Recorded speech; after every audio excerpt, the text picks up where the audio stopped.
Bonjour et bienvenue dans cette vidéo. Je suis Mathilda Motoussani, je suis thérapeute en énergétique et il y a beaucoup, je travaille avec les énergies d'Isis, il y a beaucoup de gens qui attendent et qui me demandent d'organiser un séjour en Égypte.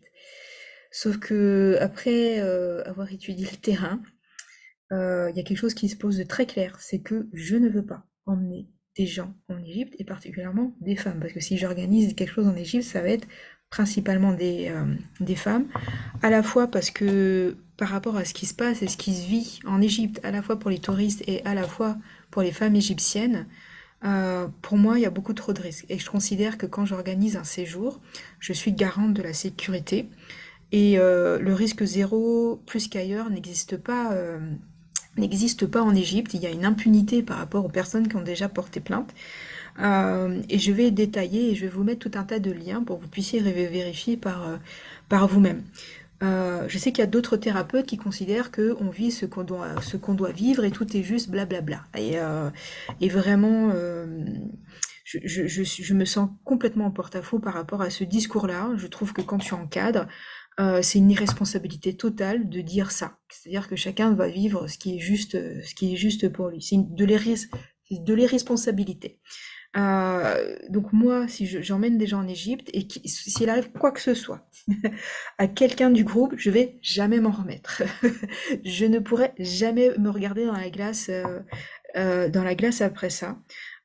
Pour moi, c'est trop dangereux. C'est trop compliqué. Il y a beaucoup trop de harcèlement. Le harcèlement, il est quasi permanent, même en étant accompagné, etc. C'est un premier point. Et le deuxième point, euh, je me demande quel sens ça a d'aller faire un stage sur ces lieux-là, quand on travaille sur le féminin sacré, en sachant qu'est-ce que c'est que les grégores, qu'est-ce que c'est que les grégores des femmes en Égypte, qu'est-ce qui se passe pour les femmes en Égypte, qu'est-ce qu'elles traversent et qu'est-ce qui se passe pour elles.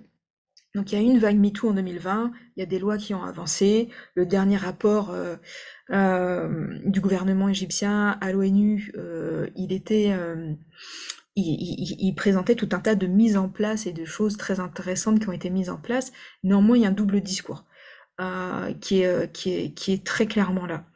C'est un gouvernement qui est capable de dénoncer les violences sexuelles, mais qui est aussi capable de l'utiliser contre ses opposants. Donc voilà, deux poids, deux mesures, et qui n'accepte pas quand il y a des étrangères qui portent plainte qui ne font pas le nécessaire d'un point de vue juridique pour que les personnes incriminées voilà, puissent être poursuivies, arrêtées, etc. Donc encore une fois, je vais vous mettre plein de liens pour que vous puissiez un petit peu vous faire un avis. Et pour moi, j'ai passé entre 2022 et 2024 à ce jour 4 mois en Égypte. L'égrégore de contrôle du patriarcat, il est pas cool. Il est pas chouette du tout. Il y a des choses intéressantes, bien entendu, sur les sites énergétiques. Euh, je trouve que ça ne vaut pas le coup de prendre certains risques et de prendre le temps d'aller naviguer dans ces espaces-là. J'ai une particularité en tant qu'hypersensible, c'est que dès que j'arrive sur des endroits où il y a des égrégores très forts, mon corps réagit très fort, et en particulier mon utérus. Mon utérus, c'est ma boussole, c'est pas mon cœur, c'est ma boussole. Parce que l'utérus va capter des trucs que le conscient et le cœur et tout le reste du corps va mettre 1 milliard de temps à capter. Et l'utérus, il y a un problème, pouf euh, Invitation à toutes les femmes à observer ça.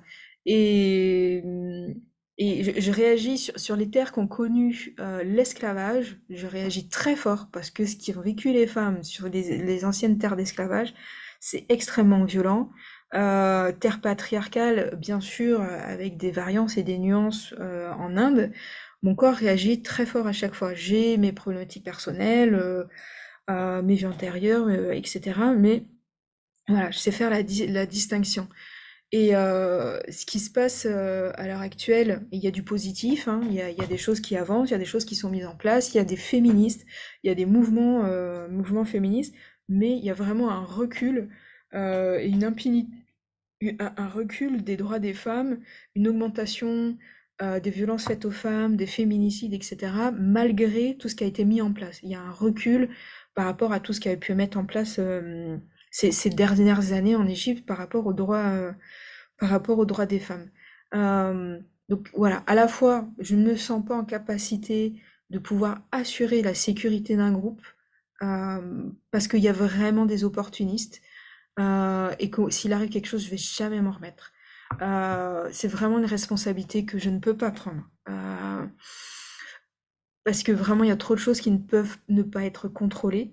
Autant moi, quand je voyage en Égypte, seule, je sais quel risque je prends et je sais aussi quelles précautions je prends dans ces cas-là, parce que ça fait plus de 20 ans que je voyage, etc.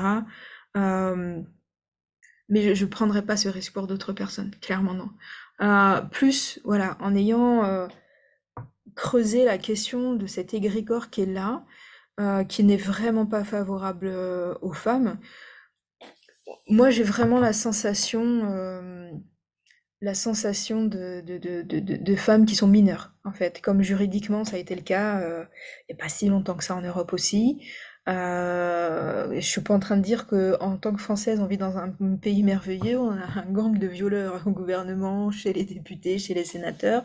Voilà, on a Dupond-Moretti à la justice. Voilà, des féminicides, il y en a en France. Il y en a quand même beaucoup, beaucoup, beaucoup, beaucoup plus. Et vraiment, cette décision, elle vient, voilà, en ayant, moi, observé sur le terrain, mais aussi en ayant pris le temps de faire des recherches et en ayant eu certaines discussions aussi avec les femmes égyptiennes. Et de se rendre compte de ce que vivent les femmes égyptiennes, je me dis, ça a quel sens? Je ne me sens pas l'âme d'une rebelle pour aller à contrario. Moi, je ne parle pas arabe, donc de toute façon, je parle quelques mots d'arabe, donc je peux pas avoir une vraie discussion. Donc voilà, je ne sais pas moi qui irait toucher les femmes, euh, les femmes égyptiennes. Et voilà, il y a il y a des féministes, il y a des influenceuses, il y a des avocates, il y a des associations, il y a des gens qui font le travail sur place. Euh, mais voilà, cet égrégore-là et cet égrégore-là de cet islam-là, euh, qui est vraiment très différent de d'autres islams que j'ai pu connaître avant et qui est vraiment très particulier. Il faut savoir qu'à l'heure actuelle, des influenceuses sur TikTok en Égypte peuvent être incarcérées parce que c'est une atteinte, il y a la notion de réputation et de bonnes mœurs.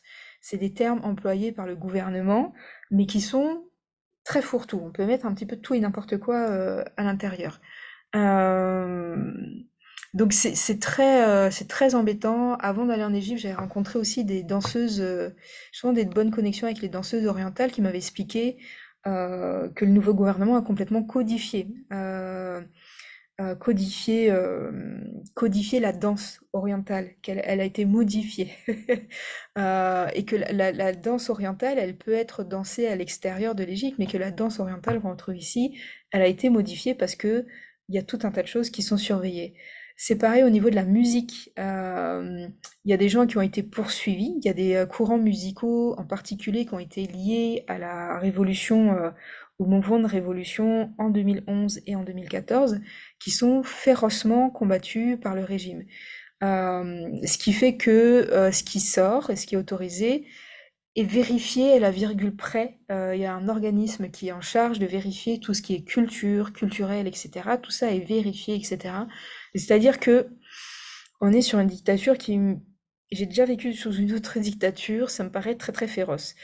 Euh, et quand je voyage, j'adore parler des sujets de politique, donc je fais très attention. Je fais très très attention parce que je sais que si quelqu'un me parle, il va être embêté. Ça a été plus facile d'avoir des informations sur les frères musulmans parce que le gouvernement est actuellement contre les frères musulmans. Euh, ils sont nombreux aussi à être violés. Et c'est vraiment dans les prisons, ceux qui sont en prison à l'heure actuelle. Non pas que je vais défendre les idées des frères musulmans, mais utiliser la torture, je suis pas... Voilà, ce sont des valeurs personnelles. Et donc c'est très très très ambivalent. C'est extrêmement ambivalent. Euh, Est-ce que je peux emmener un groupe de femmes dans un gouvernement qui peut utiliser le viol contre des opposants, politiques, femmes ou hommes? Pour moi, la réponse est non à ce stade. Je vais attendre 10 ans, 20 ans, je vais attendre que les choses changent, même si tout le monde prédit que si le gouvernement actuel militaire, euh, on peut dire dictature militaire, s'en va, que normalement, logiquement, démocratiquement, ce sont les frères musulmans qui l'emporteraient, et que l'arrivée des frères musulmans corserait encore beaucoup plus les choses. Voilà, c'est tout un point, et sur tous ces aspects-là, euh, c'est un pays où donc les chiffres du gouvernement égyptien sur l'excision, c'est 85%. L'UNICEF avance 91% d'excision dans le pays. Alors bien sûr, il commence à y avoir des voix qui s'élèvent contre ça, et il y a un chirurgien. Alors, je ne sais pas si mes infos sont complètement à jour. En tout cas, j'ai trouvé trace de un seul chirurgien de reconstruction pour les femmes qui ont envie de se prendre en main. Évidemment, ça coûte extrêmement cher. Ça coûte, j'ai plus le ratio. J'ai vu le chiffre de 1 200 € en sachant que le salaire minimum, il est de 160. Salaire moyen, je ne me rappelle plus, je vais pas dire de bêtises. Mais voilà, c'est-à-dire que c'est une somme énorme par rapport au pouvoir d'achat qu'on a avec un salaire normal, du coup, en Égypte. L'excision, j'ai pu trouver qu'elle est globalement médicalisée. Techniquement, on n'a pas le droit, mais c'est globalement médicalisé. C'est fait sur des jeunes filles, du coup, aussi. Voilà. Et sur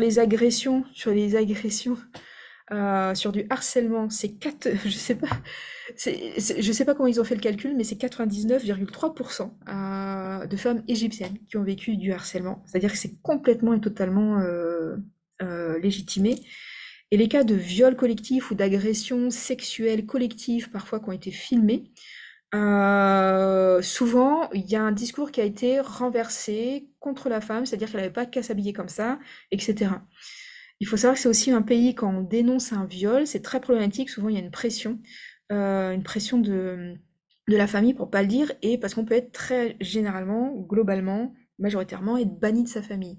Et dans les pays pauvres, si on n'a pas le réseau social, si on n'a pas un réseau social, et là en Égypte, si on n'a pas le réseau familial pour survivre, c'est très très très compliqué. Il y a des associations qui essayent d'aider, de la même que quand on divorce, le taux de violence conjugale, alors sur les violences conjugales, j'ai trouvé des chiffres complètement divers et variés. Donc je ne sais pas. Il a l'air plutôt intéressant, et la complexité de divorcer dans ce système-là, par rapport au poids de la tradition où il faut rester. Écoute, normalement, pareil, on n'a pas le droit de divorcer, par exemple, chez les Coptes, par exemple, que même si tu te fais taper, tabasser, voilà, ça reste très extrêmement compliqué. Et donc le poids le viol conjugal, j'ai trouvé aucune information. Violence conjugale, on trouve des informations. Viol conjugal, je n'ai pas trouvé d'informations. À l'heure actuelle, il y a encore des enfants qui sont mariés. Il y a encore beaucoup de mariages forcés qui existent. Il y a des personnes qui ont accès à autre chose que ça, mais globalement, ça reste dans certains classements internationaux. L'Égypte arrive avant l'Afghanistan et avant l'Irak. Alors ça peut paraître étonnant, et ça reste sujet à débat. Il y a vraiment cette notion-là que les policiers peuvent violer, les policiers ont été utilisés pour violer, c'est-à-dire que c'est pas que les violences intrafamiliales ou les violences de rue, ou le harcèlement de rue absolument généralisé. Il y a aussi qu'il y a une violence étatique qui utilise le viol, et c'est pas du tout nouveau hein, dans l'histoire de l'Égypte. Par contre, c'est crescendo. C'est visiblement crescendo. Donc, moi, je me dis que dans un espace comme ça, où dans ce type d'espace-là, où il y a un gouvernement qui joue un double jeu complet par rapport aux violences faites aux femmes, au sexisme, etc. Il y a régulièrement des histoires, des choses atroces qui se passent et qui défraient la chronique, et voilà, qui défraient la chronique au-delà de l'Égypte et dans tous les pays arabes, etc. Mais ça reste extrêmement compliqué. Et moi, sur le terrain, en tant que femme, euh, c'est c'est- c'est trop compliqué d'être sollicitée et d'avoir ce regard permanent, même en étant hyper couverte, en faisant extrêmement attention, de t'es un objet et t'es baisable, etc. J'ai un parcours un peu particulier parce que je fais un petit retour en arrière, j'explique.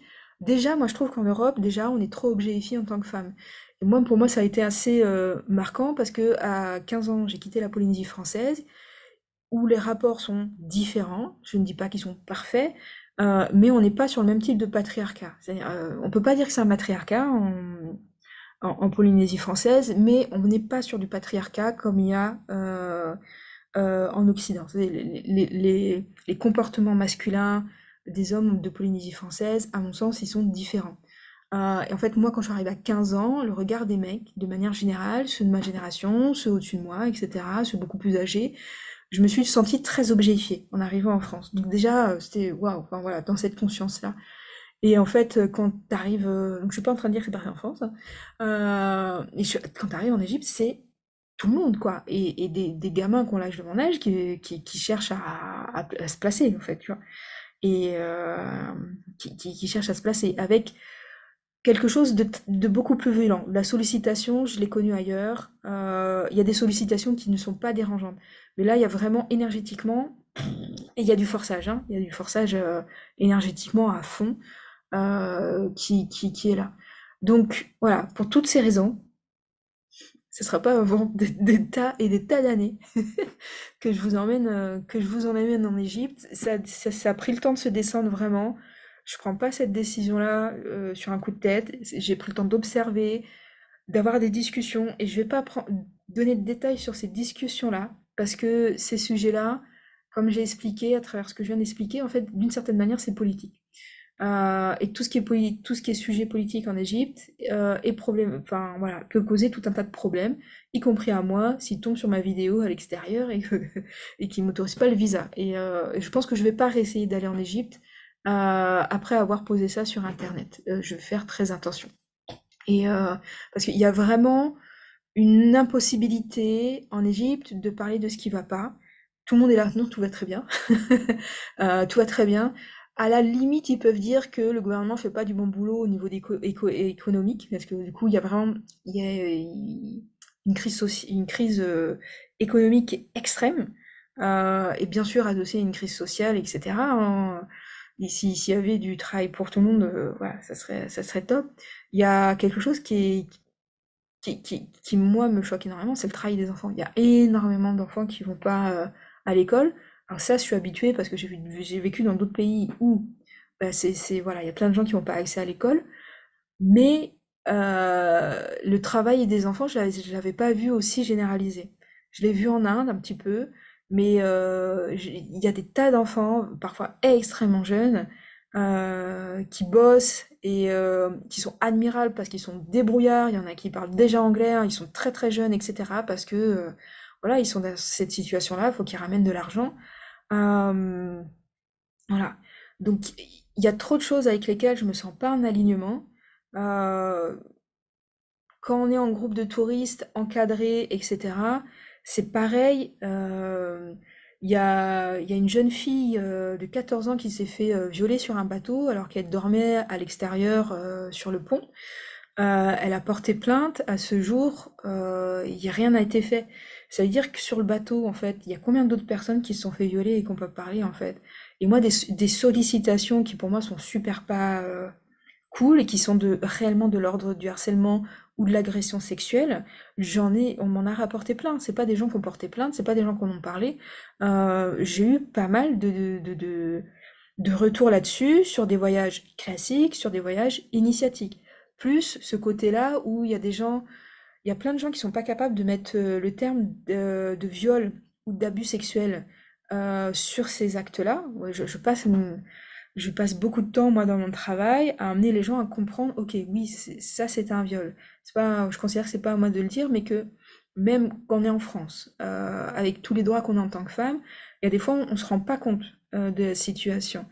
Et quand on se va en Égypte, voilà, et qu'il y a une sursollicitation sexuelle qui est à peu près permanente, du coup, si vous n'avez pas des gardes du corps ou tout le temps quelqu'un autour de vous, ça sera très courant. Et encore plus si vous êtes blonde aux yeux bleus, ça c'est le pire, c'est le summum. Ça attire encore plus. Et, euh, et donc c'est non. C'est non, non, non, non, non. Je ne vous emmène pas en Égypte. Je vais attendre 10 ans, voir si ça a bougé, si ça a changé, si tout ce qui est en place commence à avancer. Mais pour moi, ce n'est pas safe. Et il arriverait le moindre petit truc que moi vraiment je m'en voudrais pour le restant de mes jours. Donc je ne veux pas porter ça. Je ne veux pas prendre cette responsabilité en connaissant le contexte, en sachant le contexte et en sachant toutes les manipulations qu'il y a derrière, les manipulations énergétiques qui sont en lien avec l'islam. Et ça, je vais faire une vidéo particulière là-dessus pour expliquer comment ils utilisent l'énergétique dans les discours de ceux qui sont là et qui généralement travaillent bénévolement pour convertir, pour attirer, etc.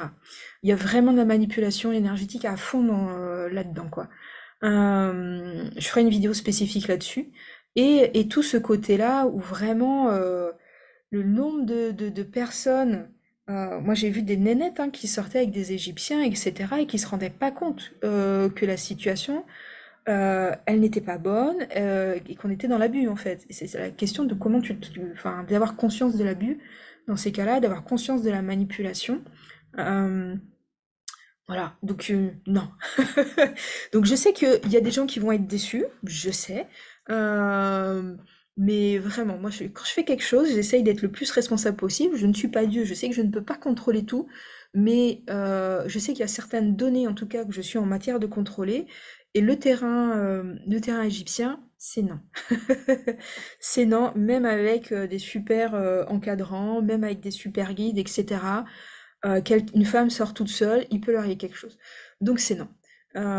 J'ai pas envie de vous dire ne sortez jamais toute seule, que même parfois dans des hôtels vous pouvez être harcelé. Euh, Même si je connais des hôtels où il y a une majorité de personnel féminin, très moderne, vraiment très très très sécure a priori, je peux pas corroborer ça et vraiment ça se pose, ça fait non. Là, c'est voilà. Donc, je continue à travailler avec Isis. Je continue à travailler avec Isis, mais en fait, moi, si je vous emmène en Égypte, j'aurais l'impression d'emmener du potentiel matériel sexuel pour certains hommes en Égypte. Parce que vraiment, c'est très courant les guides qui sortent avec soit bah, l'accompagnatrice du voyage. Voilà, ça serait comme si moi, j'ai mon mari en Égypte et c'est le guide et je sors avec lui. Et ça, c'est très très courant. C'est des choses très très courantes. Et ces accompagnatrices ne se rendent pas compte hein, du bordel et de la manipulation énergétique, de la mise sous hypnose, etc. Euh, voilà, je suis un peu énervée, hein, c'est remonté et c'est posé comme ça. Je vais continuer à travailler avec Isis, mais pas sur ce terrain, et je verrai d'ici 10, 20 ans, voilà, s'il y a des changements qui se font. Je me dis peut-être que si les frères musulmans sont en place, peut-être que ça sera plus sécure. Je ne sais pas. Je ne sais pas de quoi sera fait demain. Ça sera pas forcément sécure et cool pour les Égyptiennes, mais voilà, il y a trop de choses où il y a vraiment une impunité sur l'arnaque, sur la posture des femmes. Euh, j'ai vraiment été effarée j'ai rencontré d'autres femmes qui voyageaient seules et qui se rendaient pas compte qu'elles se mettaient dans des situations vraiment très très très anormales et comme, enfin voilà, ce sont des femmes qui ont vécu des traumas, mais je ramène au sujet. Dans l'enfance, c'est un enfant sur cinq qui a vécu au moins une agression sexuelle. Ça inclut pas que il y a une majorité de femmes, mais ça inclut aussi les petits gars qui ont vécu des trucs. C'est-à-dire qu'il y a des traumas comme ça et un flou sur la notion d'abus, etc. Il y a beaucoup de personnes qui ont des flous sur ces choses-là. Et voilà, donc moi, j'ai pas du tout envie de prolonger en Égypte. Et à ce jour, c'est non, je ne vous emmène pas en Égypte, ce n'est pas assez sécure. Oui, il y a des choses énergétiques extrêmement intéressantes, voilà, et si vous y allez, voilà, j'ai fait une vidéo précédente sur les conseils. Si vous y allez, vraiment, allez-y, évitez d'y aller tout seul, allez-y avec une personne de confiance et évitez tout le temps de rester seul. Voilà, appliquez ce que vous appliquerez en France. En boîte de nuit, on boit pas un verre offert à quelqu'un. Voilà, méfiez-vous, méfiez-vous, parce que s'il y a la moindre opportunité, une petite porte ouverte, voilà, il y a des gens qui vont en profiter. Euh, voilà, donc ne soyez pas naïfs si vous allez en Égypte avec d'autres personnes. Et ne soyez pas naïfs sur les énergies de l'islam. Et je vais faire une autre vidéo pour détailler et expliquer, parce que ça va nécessiter du détail et je vais vous raconter une expérience en particulier. Voilà. Ciao, ciao, à bientôt.